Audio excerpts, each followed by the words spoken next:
How's it going? It's NastyT, and these are my first impressions on the guns in Call of Duty Advanced Warfare. This is almost the end of this little mini-series we're doing. We're going to have one more episode, my first impressions of the exoskeleton, but let's get into the guns here. This video is not going to be all about the BAL. I know a lot of videos I've seen have been about that have to do with guns, and yes, it's a very good weapon. It's the starter weapon. It's majority of the time when you run around and you want to pick up a spare weapon, you're going to find the BAL. And I'm not going to say that it's not good. I'm not going to tell you here it's the best weapon, here's the best class build for it. That's not what this video is for. This is the first impressions of all the guns together in this game. And I think this gun did a very good job of having, I think there's about 4 or 5 really competitive weapons, which is different from some other Call of Duties, things like Ghost. There was really the Remington and MTAR, but I don't think that's the case in this game. I think there's the BAL, which is obviously very good. I think the AK competes with that. There's the 4-burst IMR, which is very good, and for submachine guns there's the KS5.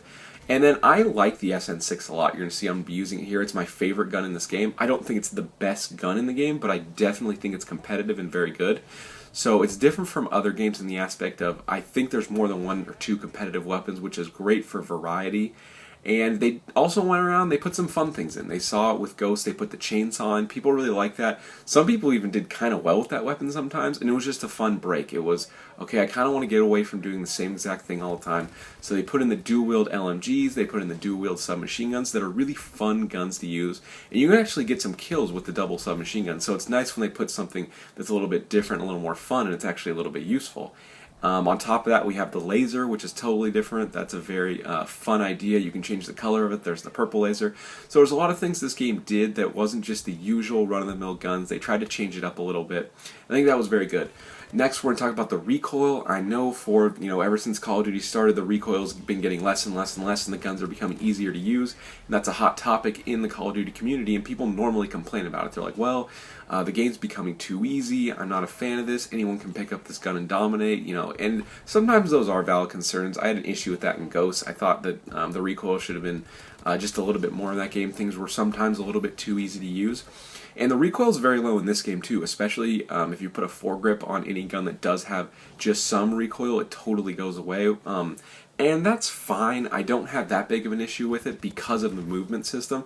Because people are flying around, sometimes changing directions 2 or 3 times in a second. It's not too big of a deal to kind of combat that, to have a very accurate weapon. So normally I'm kind of on that train of, well, I wish this was a little harder to use. I wish you kind of had to practice a little more. But in this game, with all the movement, you can kind of outflank people before they can hit you, so I think that does counter the very low recoil weapons. And I've been playing some fighting games. I play Super Smash Bros., things like that, where in fighting games there's really technical things you have to learn how to do, and they're things that just help you in one facet of the game, just a little bit. But you couple these advanced techniques together, and then you can become good at the game. And it causes you to spend months wasting your time getting good at these little things to be good in a competitive sense. And it's good because it makes the game hard, but it's really not fun because you don't want to learn the game, and you don't want to learn these really not fun things that make you move a little bit quicker or extend combos a little bit further. And there's just all these like dumb, annoying things you have to remember, and these dumb inputs you have to put in over and over again that are taxing and make the game not very fun and make it more of a A plus B equals C for the combo, and it's just not that great. And that's an issue you can have in games. If you were to make the recoil super hard in this game, or the jetpack really funky to use, where you have to put in all these different inputs, that would not be a good thing. So there's the good pick up and play of the low recoil in this weapons in this game. That was a really long version of saying this game's really fun because you can just pick it up and play it to a sense with the guns, because they're not bouncing all over the place, and you can actually shoot at someone and kill someone from far away, which is a good thing for Call of Duty because it's a game that's meant to be played by everyone. So overall, my thoughts on the guns is they're fun.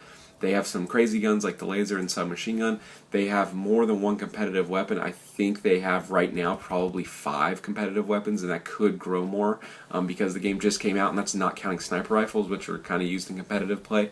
So we're good there. The recoil, normally an issue in Call of Duty, but I don't think it's a big issue in this game because of the movement system.